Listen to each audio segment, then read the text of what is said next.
This bulletin is brought to you by Good Morning Pihalia. Enjoy the warmth and indulge in the deliciousness. Good morning, good morning.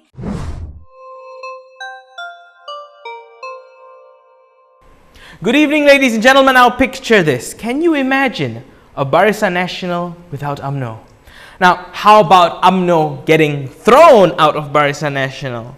Now, these are just some of the thoughts that crossed the mind of MCA President Liow Yesterday, he warned that MCA could kick Umno out of BN if the latter moves towards theocratic policies, while speaking at the Selangor MCA Convention.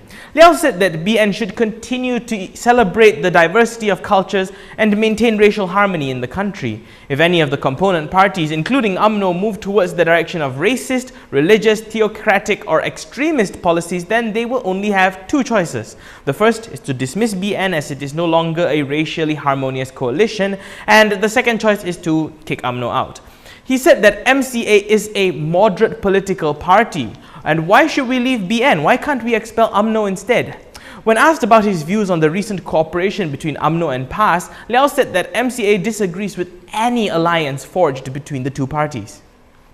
PAS Secretary General Taqiyuddin Hassan said that Liow threat to dissolve BN or kick Umno out of the coalition over the latter's cooperation with PAS is unrealistic. In a statement today, he said that out of fear of losing Chinese support to the DAP, MCA made PAS the scapegoat, turning towards them as the party that supposedly failed to consider Malaysia's culturally diverse society and has no regards for national harmony.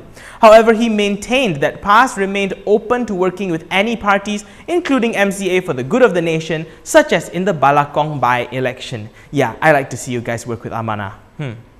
Taqiyuddin said although MCA appears to be denying their cooperation with PAS in Balakong, they have to realize that PAS is not only cooperating with Umno on the grounds of solidarity among the opposition, but also with MIC and other parties. He also called on MCA to embrace a more open and matured politics, rather than issuing threats or blaming others for the party's poor electoral results.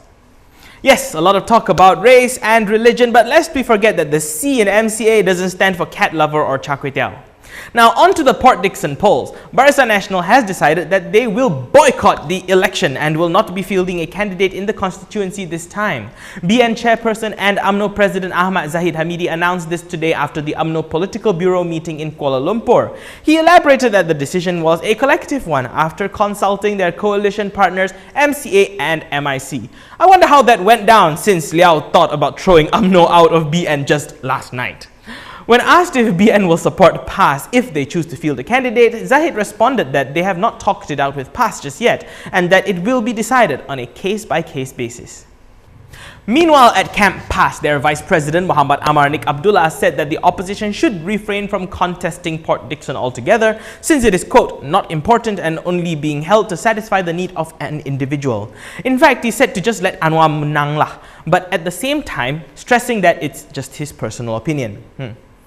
The parliamentary seat of Port Dickson fell vacant after the incumbent Daniel Balagopal Abdullah resigned to make way for PKR President-elect Anwar Ibrahim's attempt to return to Parliament. Nomination takes place this weekend. Now, UMNO's got a lot to talk about at their General Assembly that is coming up this weekend. A huge gathering in the Putra World Trade Center for the largest political party in Malaysia. For the first time in a while, the party will be doing some spring cleaning on their membership list to remove those who defected, those who have broken the rules or, well, passed away. It kind of reminds you about our electoral role, doesn't it? Proses pemutihan secara kasarnya boleh saya beri gambaran. Pertama, memastikan ahli-ahli yang telah tidak ada sebarang keraguan iaitu telah meninggal. Yang kedua, ahli-ahli yang telah secara hitam putih membuat pernyataan mereka menyertai mana-mana parti politik yang lain dan tidak ada dispute.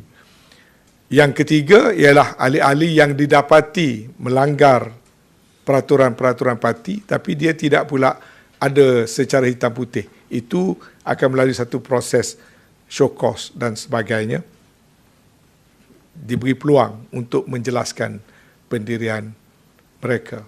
Keempat, kategori ahli yang tidak dapat dikesan kerana senarai telah wujud lama, tak tahu hitam ataupun putih, tidak tahu wujud apa tidak, Jadi ahli-ahli yang tidak dapat dikesan. Itu adalah ahli-ahli yang dianggap ahli tidak aktif. Malaysia's first multi-grains brand. The champion is Good Morning.